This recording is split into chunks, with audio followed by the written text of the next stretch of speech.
توحید-سنت.com اس web site پر ملاحظہ فرمائیے ممتاز علماء کرام کی تقاریر، درس قرآن و حدیث، اسلامی کتب کا وسیع ذخیرہ، فرقہ باطلہ سے مناظرے اور بہت کچھ۔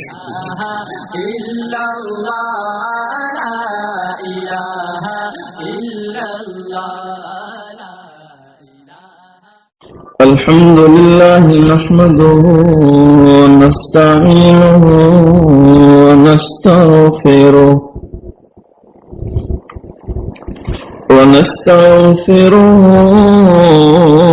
ونؤمن به ونتوكل عليه.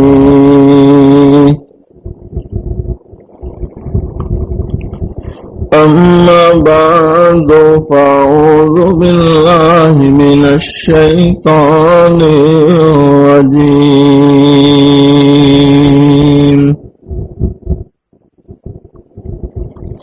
بسم الله الرحمن الرحيم.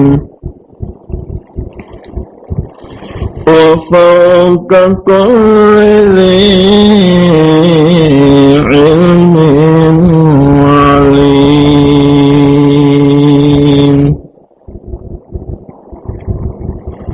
صدق الله مولانا العظيم.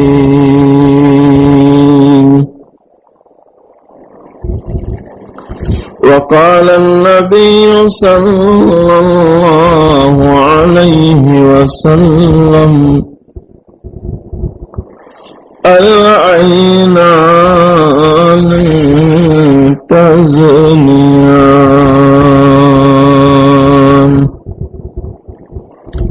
والزنا هما النار، أو كما قال رسول الله صلى الله عليه وسلم.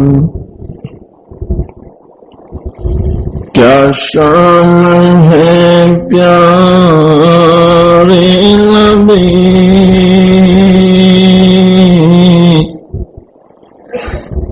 حق نے عطا کی سواری.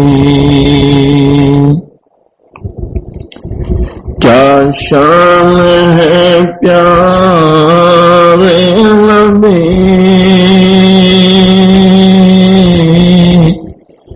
حق نے عطا کی سواری. معراج سے دی برتری، بلغ العلا بکمالہ.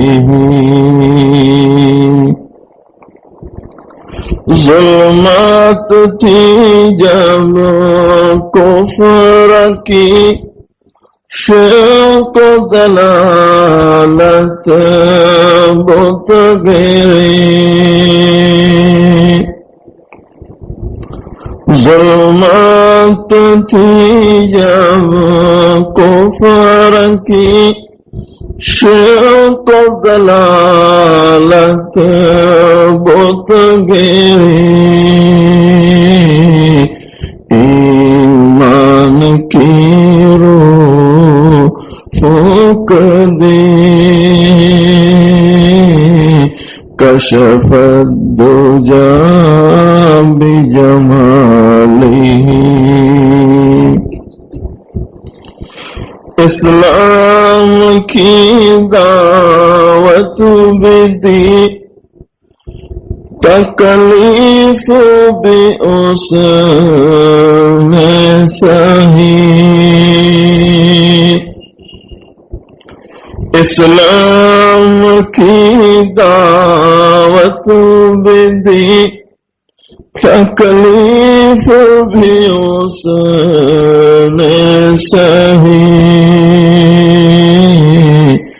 جس نے دعا دشمن کو دی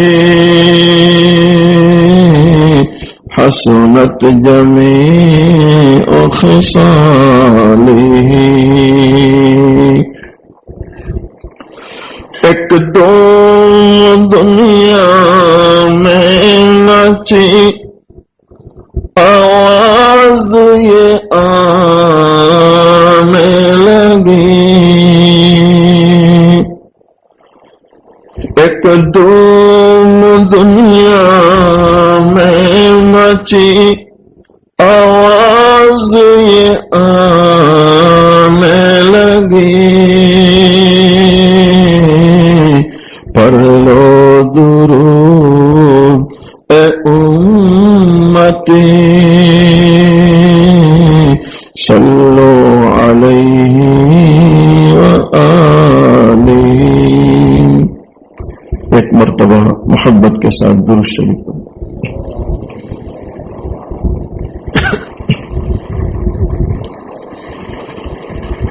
قابل صد احترام حضرات علماء بزرگوں عزیز نوجوان ساتھیوں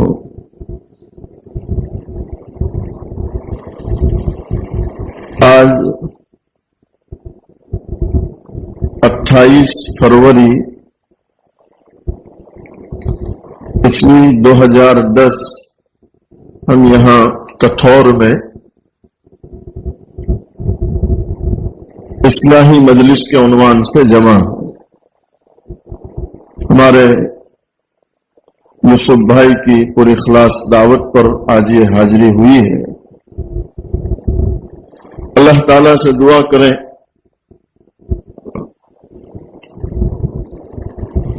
اللہ تعالیٰ ہم سب کے جمع ہونے کو قبول فرمائے. ربیع الاول کا یہ مہینہ چل رہا ہے اور ربیع الاول کی 12ویں تاریخ علی اختلاف الاقوال دونوں جہاں کے سردار محمد رسول اللہ صلی اللہ علیہ وسلم اس دنیا میں تشریف لائے. ہمارے علماء لکھتے ہیں کہ ربیع کے معنی موسم بہار، ایک ہے موسم خزاں اور ایک ہے موسم بہار. موسم خزاں جسے پتجھڑ کا موسم کہتے ہیں، درختوں سے پتے گرتے ہیں، ایک درخت اپنے تنے کے ساتھ کھڑا ہے، ٹہنیاں شاخیں لگی ہے، لیکن پتے نہ ہونے کی وجہ سے وہ اجڑا ہوا نظر آتا ہے، ویران نظر آتا ہے. باغ اجڑے ہوئے نظر آتے ہیں. ہمارے مشائخ لکھتے ہیں کہ یہ موسم خزاں، اس کے بعد اللہ تعالیٰ موسم بہار لاتے ہیں کہ جس میں درختوں پر پتے آتے ہیں، درخت لہلہانے لگتے ہیں اور باغ تر و تازہ عمدہ نظر آتے ہیں. علماء لکھتے ہیں سرکار دو جہاں محمد رسول اللہ صلی اللہ علیہ وسلم اس دنیا میں تشریف لائے. آپ کے اس جہاں میں تشریف لانے سے پہلے دنیا میں موسم خزاں تھا. مشائخ فرماتے ہیں کہ آپ اس دنیا میں تشریف لائے تو آپ کے آنے سے پہلے دنیا میں موسم خزاں تھا. علماء لکھتے ہیں برسوں تک چلنے والے جھگڑے کے لیے چھوٹا سا بہانہ کافی ہے. موسم خزاں کو تعبیر کیا. موسم خزاں کو علماء سمجھاتے ہیں کہ ایسا زمانہ، ایسا دور کہ برسوں تک چلنے والا جھگڑا اور برسوں تک چلنے والی لڑائی، اس کے لیے چھوٹا سا بہانہ کافی تھا. کوئی لمبے بہانے کی ضرورت نہیں. یوں سمجھے کہ لوگ اپنے آپ کو ختم کرنے کے لیے، سامنے والے کو ختم کرنے کے لیے بس بہانے تلاش کرتے تھے. جیسے ہمارے اس دور میں، ہمارے اس سماج میں بعض عورتوں کو آپ دیکھیں گے جن کا مزاج ہوتا ہے لڑنے کا، یعنی لڑنے والی عورتیں، لڑاکو عورتیں. ویسے ہم مرد بھی عورتوں سے کم نہیں ہیں، کٹھور والے برابر ہے نا. لیکن میں آپ کا ذکر ابھی نہیں کر رہا، کیونکہ مجھے سلامتی سے جانا ہے. 3-4 دن سے باہر پھر رہا ہوں، ابھی گھر پہنچا نہیں. اور وہ خان صاحب کے پیر جیسا مسئلہ ہو جائے کہ پیر صاحب سے ملاقات ہی نہیں ہوتی، اس سے بہتر ہے کہ ان کو یہیں دفن کر دو. وہ لڑاکو عورت، بڑی لڑنے والی عورت. علماء لکھتے ہیں کہ ایسی لڑنے والی وہ عورت تھی کہ جب تک کسی سے لڑائی نہ کرتی اس کو چین نہیں پڑتا. یعنی لڑائی کے لیے اس کے پیٹ میں ہوا بھرتی تھی، اس کو اپنے گیس بولتے ہیں. تو جب تک اپنے پیٹ کی ہوا نہیں نکالتی اس کو سکون نہیں ہوتا. ایک دن شام کے وقت اپنے خادم کو کہنے لگی بھئی جاؤ بیل گارا نکالو. تو خادم نے بیل گارا نکالا.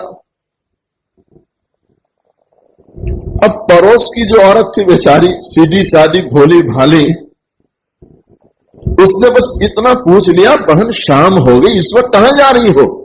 بس اتنا پوچھنا کافی تھا. اب جو اس سے آسٹین چڑھا لی، تو کون ہے پوچھنے والی، تیری کیا اوقات ہے، میں کہیں بھی جاؤں کہیں بھی پھروں. شروع ہو گئے لگ رہا. کہتے ہیں کافی دیر تک لڑتی رہی. وہ بیچاری ہاتھ جوڑتی ہے کہ بہن معاف کرنا، میری بھول ہو گئی، آئندہ کبھی نہیں پوچھوں گی. کہا ابھی تو نے پوچھا نا. کافی دیر تک لڑتی رہی. جب اس سے اطمینان ہوا کہ ہاں اب برابر جھگڑا ہو گیا، ہوا پیٹ کی نکل گئی، تو خادم کو کہنے لگی بھائی بیل گارا ایک طرف رکھ دو، اب کہیں نہیں جانا. تو خادم نے کہا آقانی، آپ کے حکم پر ہم نے بیل گارا تیار کیا، ساری تیاری ہو گئی، آپ کہاں جانا چاہتی تھی، چلو ہم لے جاتے ہیں آپ کو. تو کہنے لگی ارے صبح سے لڑائی نہیں ملی تھی، تو لڑائی کی تلاش میں بازار جانا چاہتی تھی لیکن پڑوس میں مل گئی، اب کہیں جانے کی ضرورت نہیں ہے. کہتے ہمارے علماء لکھتے ہیں کہ یہ ایک مثال ہے ہمارے اس زمانے میں لڑنے مرنے والی عورتوں کی، اور اس ایک مثال سے ہم دور جہالت کو سمجھ سکتے ہیں کہ اس زمانے میں کیا حال ہوگا. کسی کا اونٹ کسی کے اونٹ سے ذرہ برابر آگے نکل گیا، بس اتنا کافی ہے، اب اسی پر صدیوں تک لڑائی چلتی، 1-2 دن نہیں.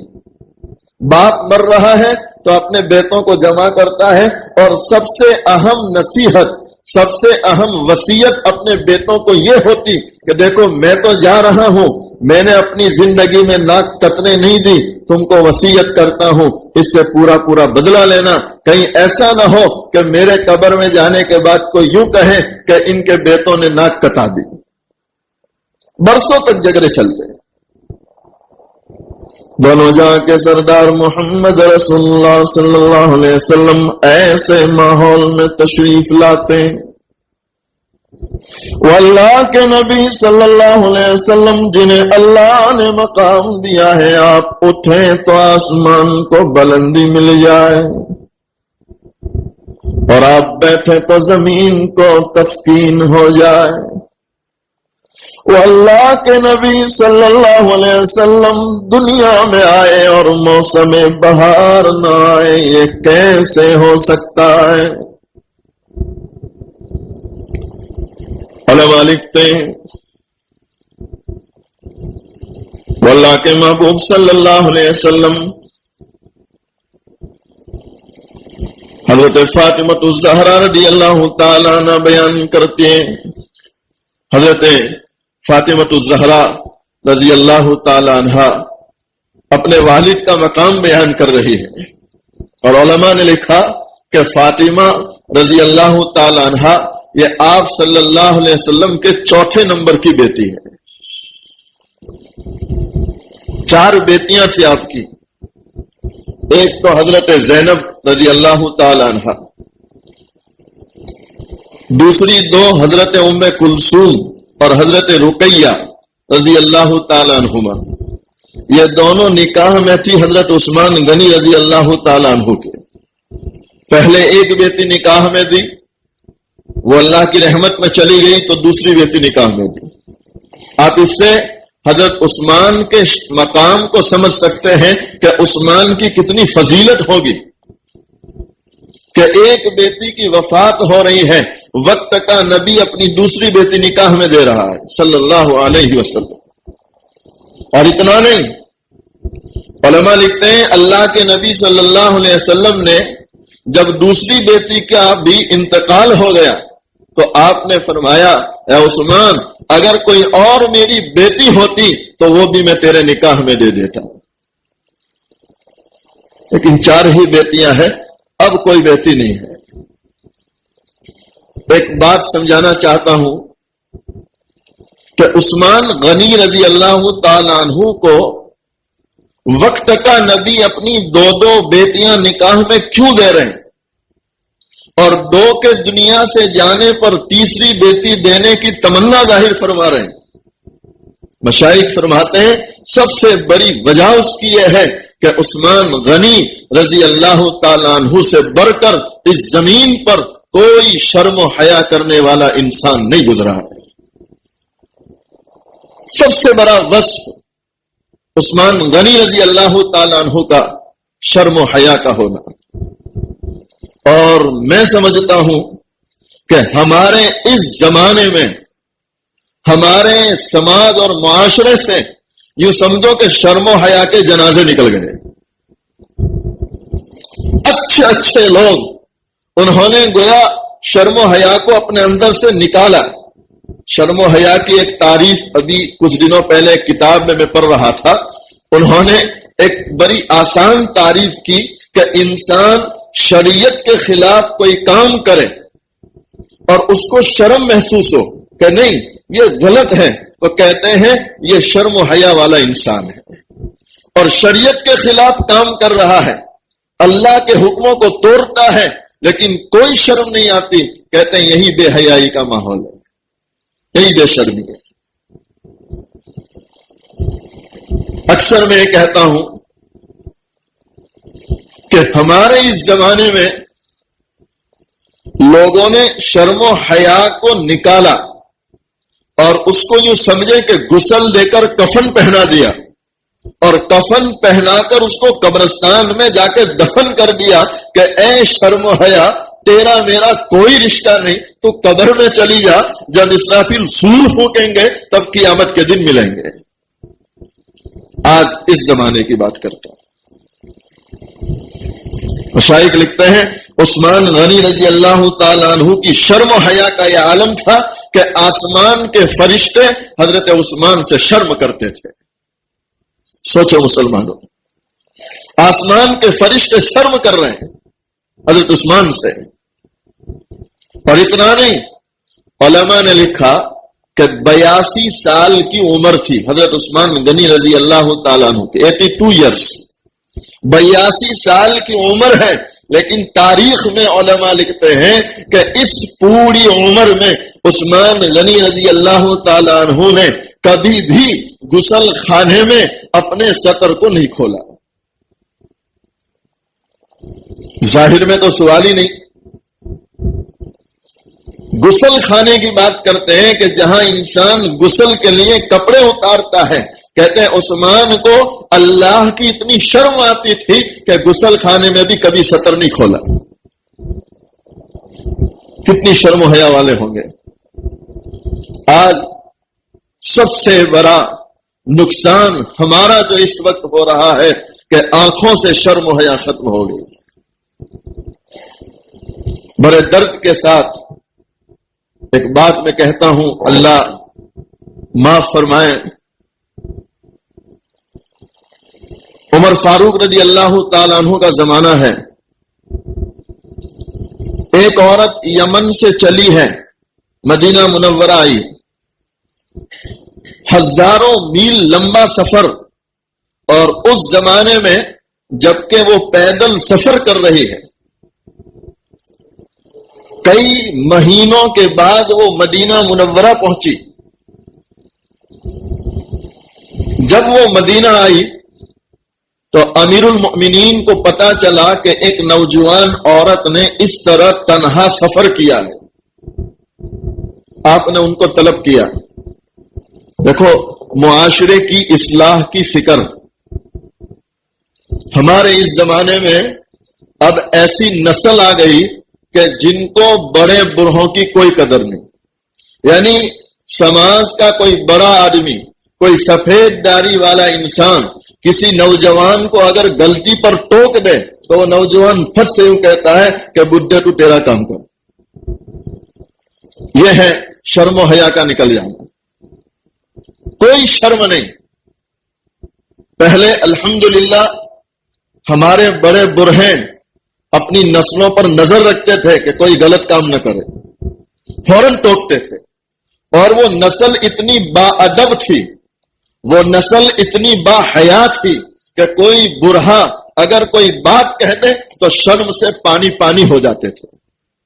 احسان مانتے تھے کہ انہوں نے ہمارے گناہ پر اور ہماری کوتاہی پر انہوں نے ہمیں ٹوکا، ہماری اصلاح کی. اب تو وہ زمانہ ہی ختم ہو گیا. عمر فاروق رضی اللہ تعالیٰ عنہ اس عورت کو طلب کر رہے ہیں. وہ عورت پردے کے ساتھ حاضر ہوتی ہے. آپ فرماتے ہیں، بہن اتنا لمبا سفر تم نے اکیلے کیا، حالانکہ کوئی محرم ساتھ میں ہونا چاہیے تھا، آپ نے کیوں اکیلے سفر کیا؟ وہ عورت کہہ رہی ہے، امیر المؤمنین میری فلاں مجبوری تھی، کوئی میرا محرم رشتہ دار نہیں تھا. کہا ٹھیک ہے، چلو مجبوری ہے. ایک عجیب بات جو میں آپ کو بتلانا چاہتا ہوں، عمر فاروق رضی اللہ تعالیٰ عنہ اپنے زمانے کے ماحول کو اب جاننا چاہتے ہیں کہ میں جس زمانے میں ہوں اس زمانے کے لوگوں کا ماحول کیا ہے، ان کی نگاہوں کا کیا عالم ہے. تو اب عجیب و غریب سوال فرماتے ہیں، او بہن تو نے اتنا لمبا سفر کیا، تو نے سارے راستے میں مردوں کو کیسا پایا، لوگوں کو کیسا پایا تو نے؟ وہ عورت کہہ رہی ہے، نوجوان، کہ امیر المؤمنین میں نے یمن سے لے کر مدینہ تک کے سارے لوگوں کو ایسا محسوس کیا کہ یہ میرے بھائی ہیں اور یہ میرے باپ ہیں. ان کی نگاہوں میں شرم تھی، کسی نے مجھے غلط نگاہ سے دیکھا نہیں. جس پر نظر گئی ایسا محسوس ہوتا تھا کوئی میرا بھائی ہے تو کوئی میرا باپ ہے. آج کے اس بگڑے ہوئے زمانے میں ایک محلے میں ایک مکان سے نکلنے والی جوان بچی جو لمبا سفر نہیں کر رہی، اسی محلے کے کنارے پر ایک دکان پر جا رہی ہے، چائے کی پتی لینے یا شکر لینے جا رہی ہے. آپ اس جوان بچی کو ذرا پوچھیں کہ بیٹا تو نے اپنے گھر سے نکلنے کے بعد دکان تک جانے تک میں جتنے مرد ملے تو نے ان کو کیسا پایا؟ آپ پوچھیں. اللہ ہمیں معاف کریں، ہماری نظریں ہمارے محلے کی بہو بیٹیوں کو بھی بخشنے کے لیے تیار نہیں ہے.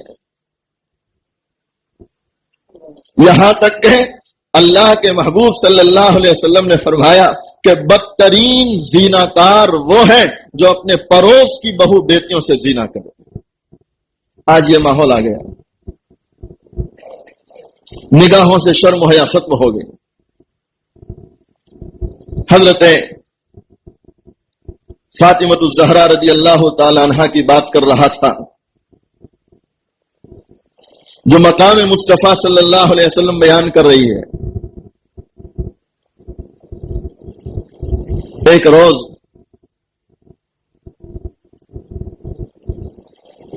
حضور پرنور صلی اللہ علیہ وسلم کے وہاں حضرت فاطمہ تشریف لائی. علماء لکھتے ہیں فاطمۃ الزہرا رضی اللہ تعالیٰ عنہ ایک روز حضور پرنور صلی اللہ علیہ وسلم کے وہاں تشریف لائی. حضرت فاطمہ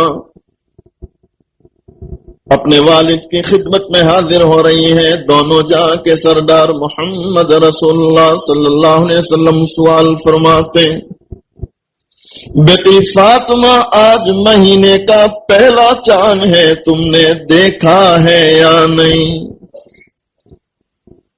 اللہ کے نبی صلی اللہ علیہ وسلم اپنی چہیتی بیٹی کو سوال فرما رہے ہیں.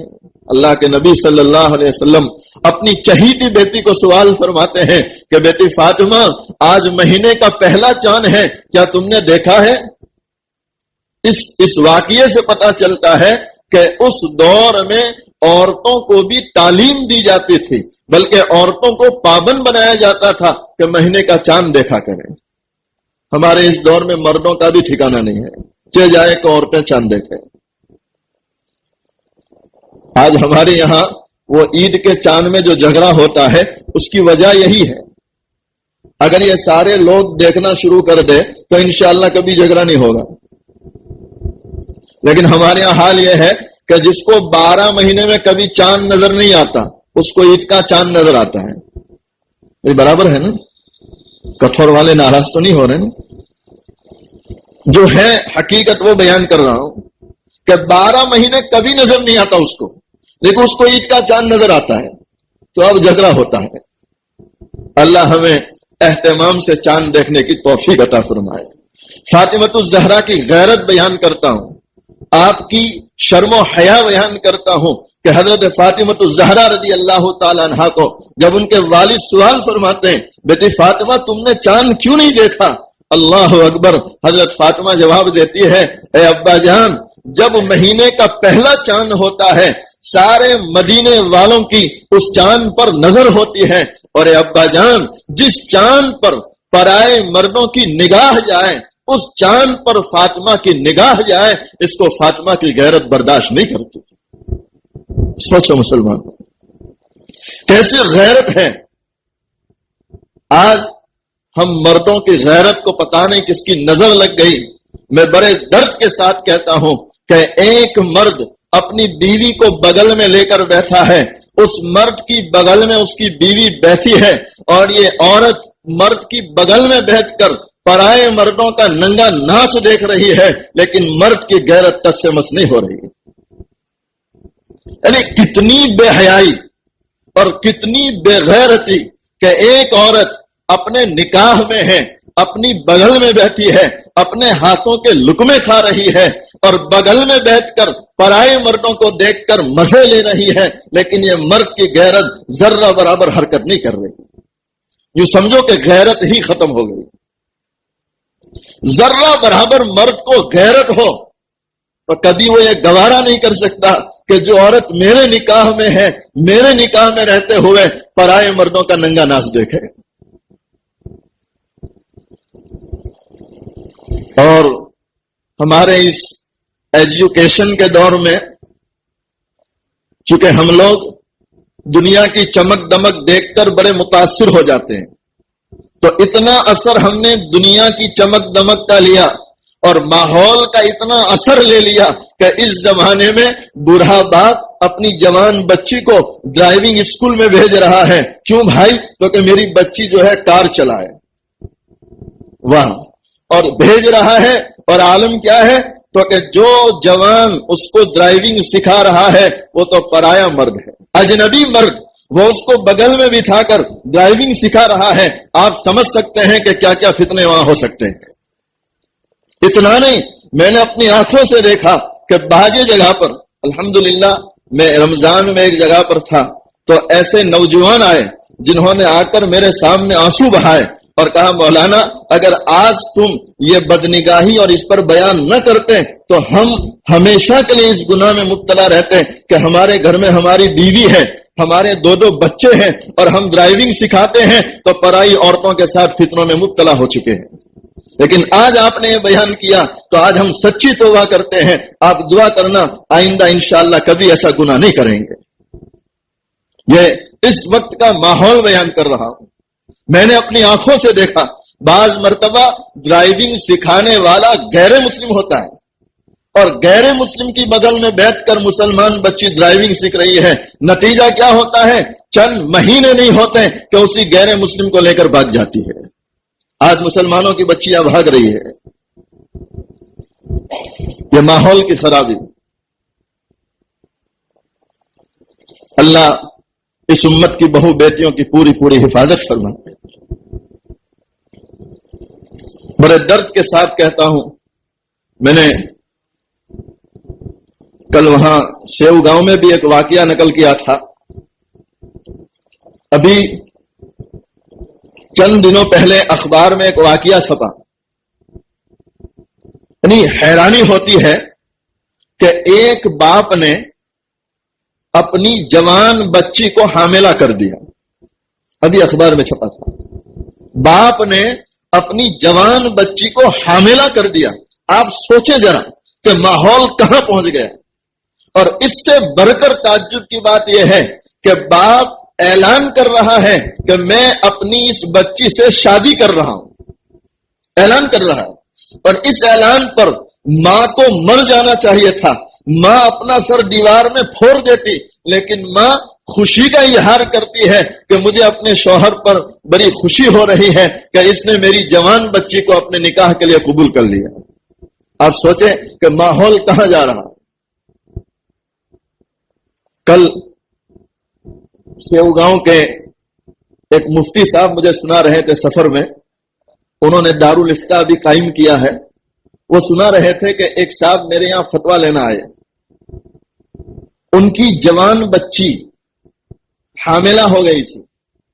ماں اس بچی کو لے کر ڈاکٹر کے وہاں گئی اور ڈاکٹر سے کہہ رہی ہے ڈاکٹر صاحب کسی طرح یہ حمل گرا دو تاکہ ہماری عزت محفوظ رہے.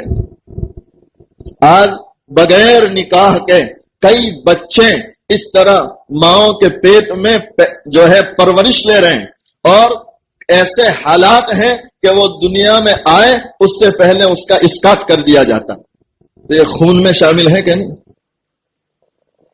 وہ زندہ درگور کرتے تھے تو ہم بھی کر رہے ہیں کہ نہیں کر رہے ہیں؟ ڈاکٹر کے پاس جب وہ ماں اپنی بچی کو لے کر گئی توحید-سنت.com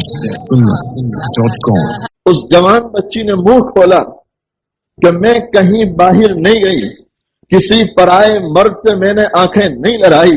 افسوس صد افسوس میرے باپ نے خود میرے ساتھ بدکاری کی ہے. یہ ماحول بیان کر رہا ہوں. آج کے اخبار میں جیسے ابھی مجھے بتلایا، آج کے اخبار میں دو واقعے چھپے.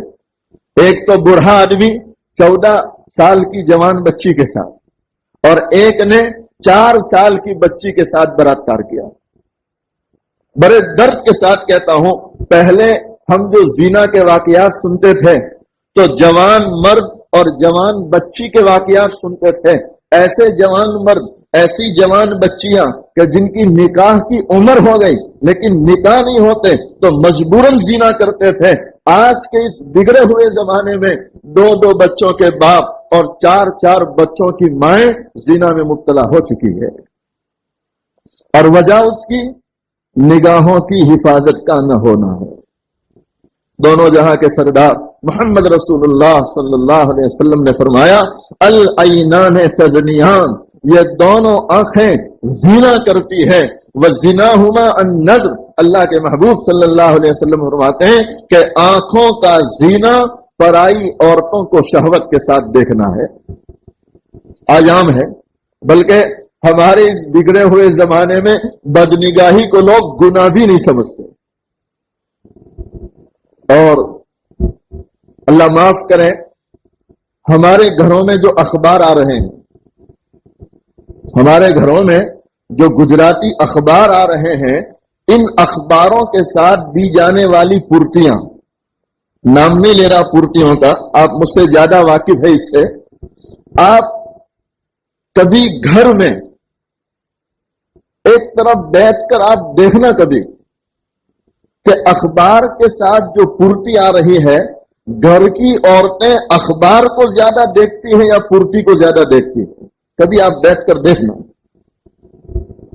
یہ گھر کی عورتوں کو پورٹیوں کے راستے نگاہیں خراب کرنے پر ڈالنے والے ہم مرد ہیں یا کوئی اور ہے؟ اس کے ذمہ دار کون ہے؟ یہی اخبار میں دی جانے والی گندی تصویریں جسے دیکھ دیکھ کر مرد بھی نگاہیں خراب کر رہا ہے اور گھر کی عورتوں کی نگاہیں بھی بگڑ رہی ہے۔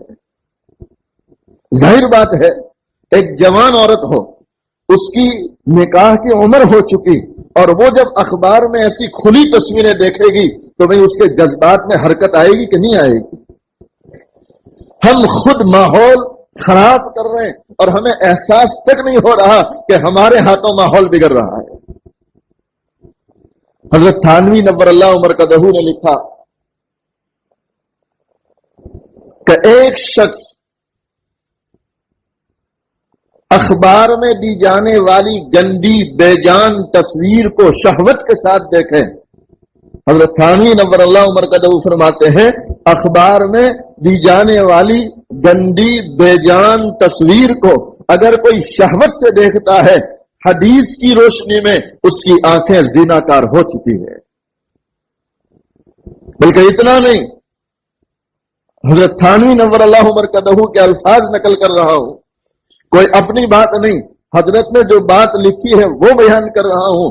حضرت نے بڑے درد کے ساتھ قلم اٹھایا اور لکھا ہے حضرت نے کہ ایک شخص ایسا ہے کہ صف اول میں نماز پڑھتا ہے، ہاتھ میں تسبیح رکھتا ہے، لیکن مسجد سے باہر نکلے اور باہر نکلتے ہی سڑک پر چلنے والی پرائی عورت کو اگر شہوت سے دیکھ رہا ہے، حضرت فرماتے ہیں چاہے صف اول کا نمازی ہو، چاہے تسبیح گمانے والا ہو، حدیث کی روشنی میں اس کا دل و دماغ اور اس کی آنکھیں زیناکار ہو چکی ہے۔ آج دیکھیں ہمارے یہاں کیا ہو رہا ہے۔ اللہ تعالی ہم سب کی پوری حفاظت فرمائے۔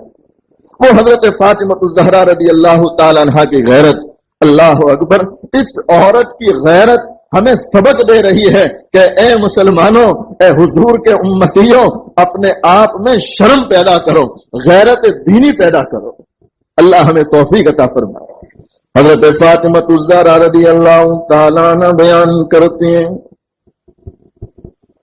وہ حضور پرنور صلی اللہ علیہ وسلم جنہیں اللہ نے مقام یہ دیا ہے وہ اس جہاں میں آئے اور موسم بہار نہ آئے، یہ کیسے ہو سکتا ہے؟ حضرت فاطمہ الزہرا رضی اللہ تعالیٰ عنہ بیان کرتی ہے کہ روز میں اپنے گھر میں بیٹھ کر روٹیاں پکا رہی تھی۔ آقا مکی محمد عربی صلی اللہ علیہ وسلم تشریف لاتے ہیں۔ حضرت فاطمہ بیان کرتی ہیں میرے قریب آ کر میرے والد بیٹھ گئے، میں روٹیاں پکا رہی تھی، ساری روٹیاں تیار ہو گئی لیکن ایک روٹی تیار نہیں ہو رہی تھی۔ کافی دیر محنت کی لیکن روٹی پکتی نہیں ہے۔ اللہ کے محبوب صلی اللہ علیہ وسلم اپنی بیٹی کے چہرے کو دیکھتے ہیں، میری بیٹی فاطمہ غمزدہ ہے۔ اللہ کے نبی صلی اللہ علیہ وسلم فوراً فرماتے ہیں بیٹی فاطمہ کیا وجہ ہے، کیوں پریشان ہو؟ آپ جواب دیتے ابا جان کب سے میں روٹی پکا رہی ہوں لیکن پکتی نہیں ہے۔ اللہ کے نبی صلی اللہ علیہ وسلم فرماتے ہیں بیٹی فاطمہ تو نے دیکھا نہیں کہ تیرے باپ کا اس روٹی کو ہاتھ لگ چکا ہے؟ اللہ اکبر۔ اللہ کے نبی صلی اللہ علیہ وسلم فرماتے ہیں بیٹی فاطمہ تو دیکھ نہیں رہی کہ اس روٹی کو تیرے والد کا ہاتھ لگ چکا ہے؟ کیا مطلب ہے؟ علماء لکھتے ہیں جس چیز کو اللہ کے نبی صلی اللہ علیہ وسلم کا ہاتھ لگ جائے، علماء فرماتے ہیں کہ اسے جہنم کی آگ نہیں جلا سکتی، تو دنیا کی آگ کی کیا مجال ہے؟ وہ اللہ کے محبوب صلی اللہ علیہ وسلم دنیا میں آئے اور موسم بہار نہ آئے، یہ کیسے ہو سکتا ہے؟ اللہ تعالی ہم سب کو جو ہے آپ کی سنت بری زندگی پر عمل کی توفیق عطا فرمائے، آنکھوں میں شرم عطا کریں اور خاص طور پر اللہ سے دعا کریں اللہ تعالیٰ اپنی نگاہوں کی اور شرمگاہوں کی حفاظت کی توفیق عطا فرمائے۔ اسی پر آج کے بیان کو ختم کرتے ہیں۔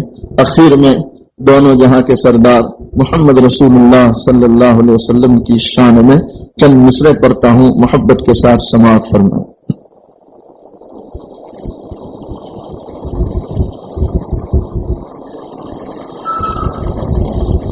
اور یوسف بھائی کی درخواست ہے کہ کالی کملیاں سنا دیں، ایک دو مصرے اس کو سنا کر پھر سلام کر دیتا ہوں انشاءاللہ۔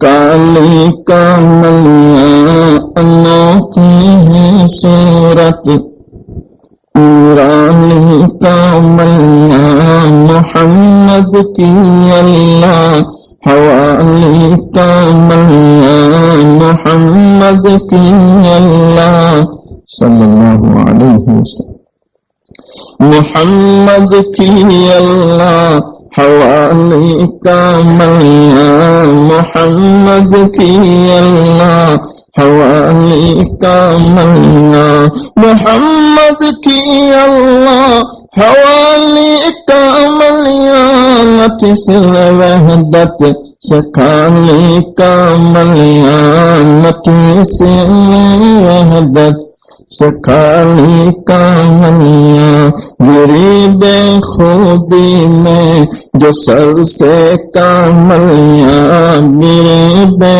خودی میں جو سر سے کملیاں، میری بے خودی میں جو سر سے کملیاں، فرشتوں نے فوراً اٹھانے کملیاں، فرشتوں نے فوراً اٹھانے کملیاں، یہ ہے روزے محشر پتہ مصطفیٰ کا، یہ ہے روزے محشر پتہ مصطفیٰ کا، یہ ہے روزے محشر پتہ مصطفیٰ کا، پاری ہوگی کاندھے پہ کالی کملیاں، پاری ہوگی کاندھے پہ کالی کملیاں صلی اللہ علیہ وسلم۔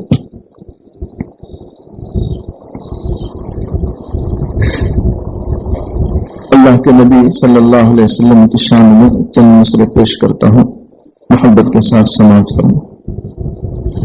مصطفیٰ شان رحمت پہ بے حد سلام کی، نورانی صورت پہ بے حد سلام کی، پاکیزہ سیرت پہ بے حد سلام، جن کو معراج میں حق کی قربت ملے، سارے نبیوں کی جن کو امامت ملے، اور خیر الامم جن کو امت ملے، اور شفاعت کی جن کو اجازت ملے، اس نبی کی نبوت پہ بے حد سلام، مصطفیٰ شان رحمت پہ بے حد سلام، بہر تبلیغ حق جب کہ طائف گئے، ملک کفار پتھر لگے مارنے، خون کفش مبارک میں تلوے جامے، جن کی چوٹوں سے ڈنڈا او کر کر گرے، ان کے حق میں دعا، ان کے حق میں دعا کرنے لگے، ان کے حق میں دعا پکارنے لگے، جن کے گھر میں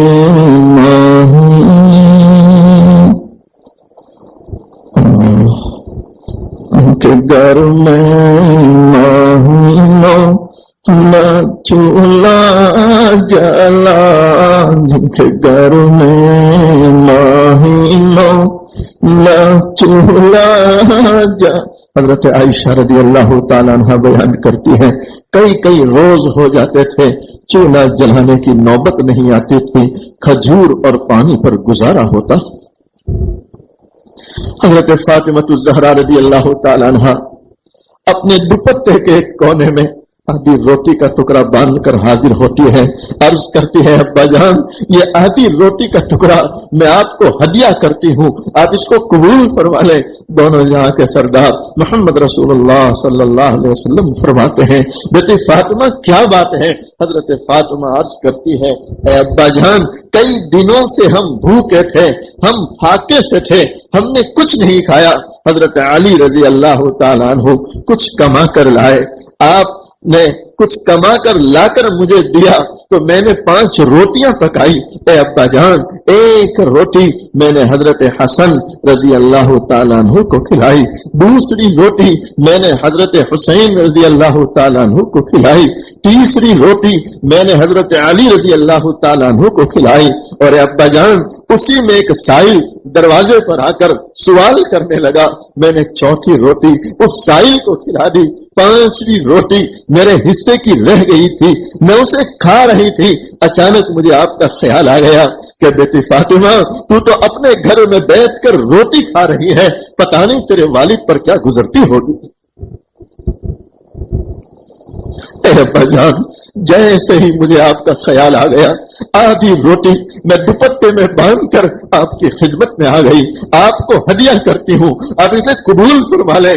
دونوں جہاں کے سردار محمد رسول اللہ صلی اللہ علیہ وسلم اس روٹی سے ایک لقمہ توڑتے ہیں، اپنے منہ میں رکھتے ہیں، اس کے بعد فرماتے ہیں بیٹی فاطمہ قسم ہے اس ذات کی، بیٹی فاطمہ قسم ہے اس ذات کی جس کے قبضے میں تیرے والد کی جان ہے، آج 3 دن ہو گئے تیرے والد نے ایک لقمہ اپنے منہ میں نہیں رکھا۔ سوچو مسلمانوں جن کے راستے میں کانٹے بچھائے گئے، جن کے جسم اطہر کو پتھروں سے لہو لہان کیا گیا، جو بے ہوش ہو کر طائف کی وادی میں گر پڑتے ہیں، جن کی نالین مبارک خون سے بھر جاتی ہے۔ اتنا ہی نہیں ایک صحابی رسول صلی اللہ علیہ وسلم آ کر بھوک کی شکایت کر رہے ہیں، اپنے پیٹ سے کرتا اٹھاتے ہیں، دیکھا ایک پتھر باندھ کر آئے ہیں۔ دونوں جہاں کے سردار محمد رسول اللہ صلی اللہ علیہ وسلم اپنے پیٹ سے کرتا اٹھاتے ہیں، وہ صحابی دیکھ رہے ہیں کہ اللہ کے نبی نے 2 پتھر اپنے پیٹ پر باندھے ہیں۔ آپ فرماتے ہیں میرے صحابی بھوک کی شدت کی وجہ سے میں نے 2 پتھر باندھ کے رکھے ہیں۔ مسلمانوں اتنی ساری تکلیفیں اٹھانے کے باوجود اس دین کو ہم تک پہنچانے میں کوئی کمی باقی نہیں رکھی۔ کاش آج اللہ نے ہمیں قسم قسم کی نعمتیں دے رکھی ہے، قسم قسم کے کھانے جوڑے دے رکھے ہیں، اگر کمی ہے ہماری زندگیوں میں ہمارے گھروں میں تو اللہ کے نبی صلی اللہ علیہ وسلم کے لائے ہوئے دین کی کمی ہے۔ جن کے گھر میں مہینوں، جن کے گھر میں مہینوں نہ چولہا جلا، جن کے گھر میں مہینوں نہ چولہا جلا، مرتے دم جن کے گھر میں دیا تک نہ تھا، ان کی دادوں دہش کہوں حال کیا، سیم و زر کے دیے جس نے دریا بہا، کوئی محروم در سے نہ سائل گیا، کوئی محروم در سے